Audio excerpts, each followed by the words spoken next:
आपके पास ये राइट था कि आप उनको कानून बदल करके उनको छोड़ सकते हैं। तो जिनकी 22 साल हो गई वो सारे लोग कोई हिस्ट्री सीटर नहीं है। कैदियों की रिहाई के संबंध में अगर कोई नीति बनती है तो वो नीति भेदभावपूर्ण नहीं होना चाहिए, वो पारदर्शी होना चाहिए। आप लोग लंबे समय से लड़ाई, अगर आपको ये नहीं लग रहा है कि उनमें से कोई ऐसा होता है जो नेता होता है जिसके पीछे एक जनाधार होता है, तो उन लोगों को भी छोड़ दिया जाता है जैसे आनंद मोहन को छोड़ दिया गया? आप 14 साल का हवाला देकर के किन्हीं को छोड़ सकते हैं और 22 साल के लोग 22 साल से जेल में जो सड़ रहे हैं लोग हैं वो आपको दिख नहीं रहे हैं, तो ये तो भेदभावपूर्ण, इसलिए तो हम लोग कह रहे हैं। क्या मजबूरी रहा होगी? सरकार ने किसी से नहीं पूछा, चाहे आप लोग हो या फिर पीड़ित परिवार हो, किसी से बिना पूछे हुए डायरेक्ट फैसला? किसी तीसरे व्यक्ति की क्या मजबूरी है या क्या मंशा है या क्या है तो वो ज़्यादा बेहतर बताएंगे। लोग आरोप लगा रहे हैं कि प्रधानमंत्री बनने के लालच में नीतीश कुमार कुछ भी कर सकते हैं।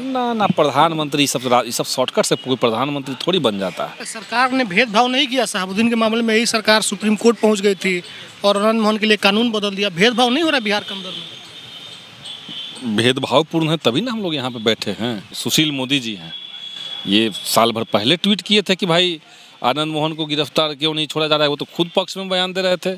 आज ये लोग दूसरा राग गा रहे हैं।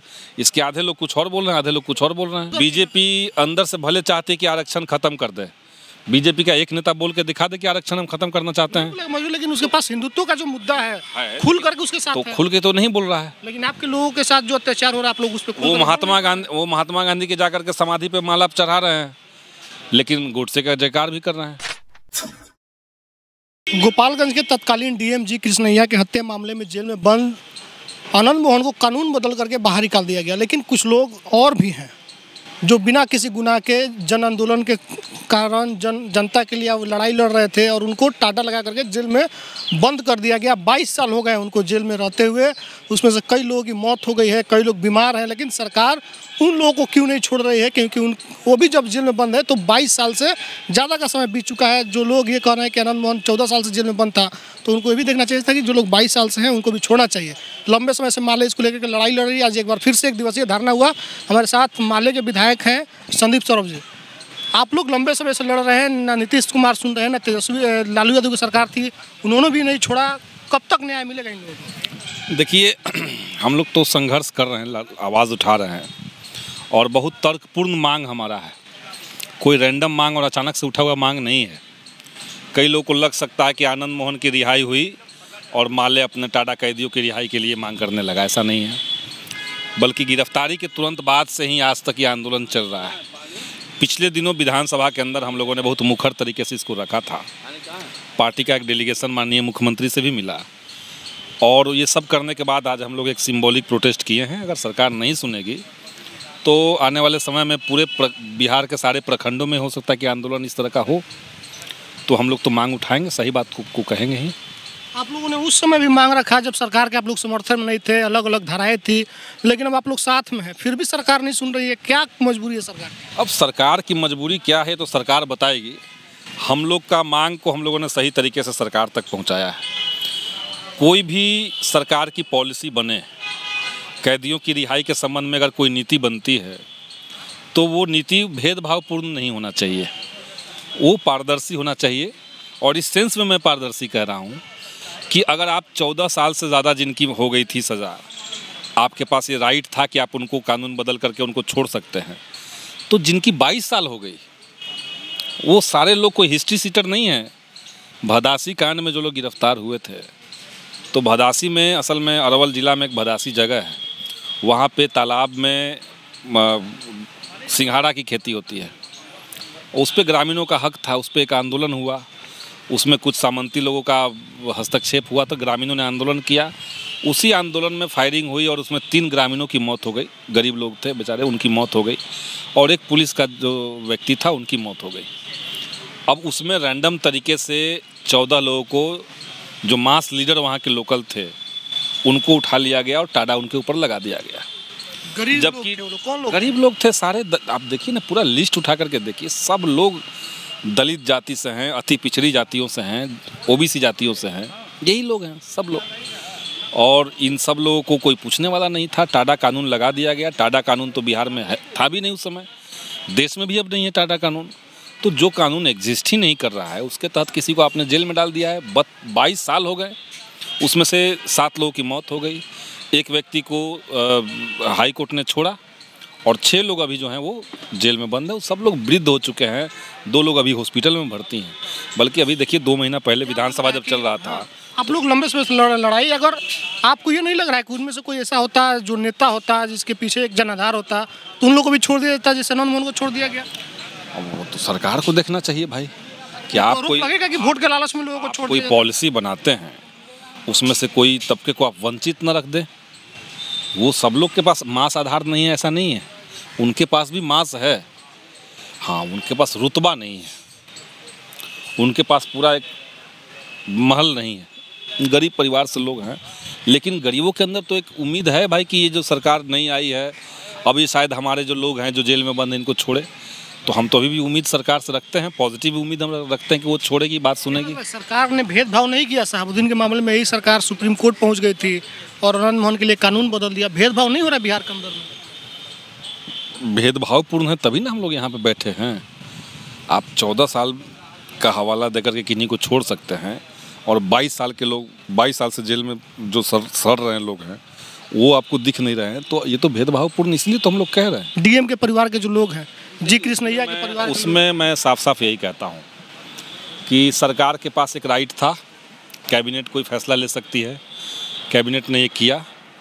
14 साल का चूँकि उनकी सज़ा हो गई थी पूरी, लेकिन इसके पहले सरकार को अपने इस अधिकार को प्रैक्टिस में लाने से पहले जो एक चीज़ और करना चाहिए था, जो एक लोकतांत्रिक तकाजा है कि जो पीड़ित पक्ष है उनके परिजनों से मिलना चाहिए था, उनको बताना चाहिए था कि हम इस दिशा में सोच रहे हैं, उनका कंसर्न लेना चाहिए था वो क्या कह रहे हैं, और उनको कॉन्फिडेंस में लेना चाहिए था।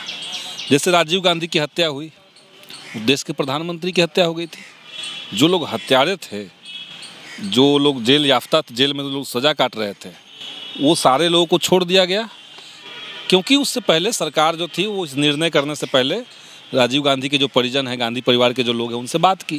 उन्होंने कहा कि चलिए ठीक है, छोड़ दीजिए। तो वो एक प्रैक्टिस था। तो इसी तरह का प्रैक्टिस हमें लगता है कि इसमें करना चाहिए सरकार को। उनके परिजनों से बात किया जाता, जो बिहार सेंट्रिक, खास करके जो बिहार के जितने सामाजिक संगठन हैं जिनको इन मुद्दों से फ़र्क पड़ता है, जो अभी इस मुद्दे से अपनी नाराज़गी जाहिर कर रहे हैं, उनसे आप एक बार चर्चा करते, बात करते, आपका जो तर्क उनको उन तक देते। अपोजिशन की जो पार्टियां हैं या जो महागठबंधन के अंदर जो पार्टी है, उन सबसे आप बात करते, तो इस प्रक्रिया से आप बढ़ते, तब ये माहौल जो बन रहा है वो शायद नहीं बनता। तो इसलिए हम तो कह रहे हैं कि सरकार को अभी भी इसको रिकंसिडर करना चाहिए, इस लिहाज से कि जो पीड़ित पक्ष है उनसे सरकार बात कर ले। मैं देखिए कल NDTV में एक डिबेट में मैं था और वहाँ पे जी कृष्णैया की जो बेटी हैं पद्मा जी, तो वो भी उस डिबेट में थी। तो वो जो बात अपनी कह रही थी, तो उसकी पीड़ा तो सुनना सरकार की जवाबदेही बनती है। सरकार को उनसे बात निश्चित तौर से करना चाहिए। क्या उसके बाद कुछ फैसला होना चाहिए था? क्या मजबूरी रहा होगी? सरकार ने किसी से नहीं पूछा, चाहे आप लोग हो या फिर पीड़ित परिवार हो, किसी से बिना पूछे हुए डायरेक्ट फैसला? किसी तीसरे व्यक्ति की क्या मजबूरी है या क्या मंशा है या क्या है, तो वो ज़्यादा बेहतर बताएंगे। लोग आरोप लगा रहे हैं कि प्रधानमंत्री बनने के लालच में नीतीश कुमार कुछ भी कर सकते हैं। ना, प्रधानमंत्री सब शॉर्टकट से कोई प्रधानमंत्री थोड़ी बन जाता है। प्रधानमंत्री बनने की जो बात है उसमें तो आपको भाजपा हटाना सबसे बड़ा चुनौती हमारे लिए है, सबसे बड़ा लक्ष्य है। उसके लिए तो भाजपा तो यहाँ मोर्चा खोल दिया है कि आप लोग दलित विरोधी है, दलित के हत्यारों को छोड़ रहे हैं। भाजपा इस बात पे मोर्चा नहीं खोल सकता है। भाजपा का है कि चित भी मेरी पट भी मेरी।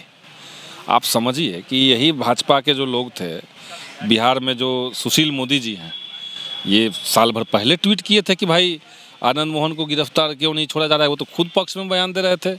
आज ये लोग दूसरा राग गा रहे हैं। इसके आधे लोग कुछ और बोल रहे हैं, आधे लोग कुछ और बोल रहे हैं। अभी 2 दिन पहले इनका जो बेगूसराय का जो गिरिराज सिंह है, उनका बयान आया। तो सब तरफ से नहीं खेल सकते। और भाजपा को तो इस तरह के मुद्दों पे बोलने का कोई हक ही नहीं बनता है। वो तो दलित का जो नरसंहार करने वाले लोग हैं वो तो उनके संरक्षक रहे हैं।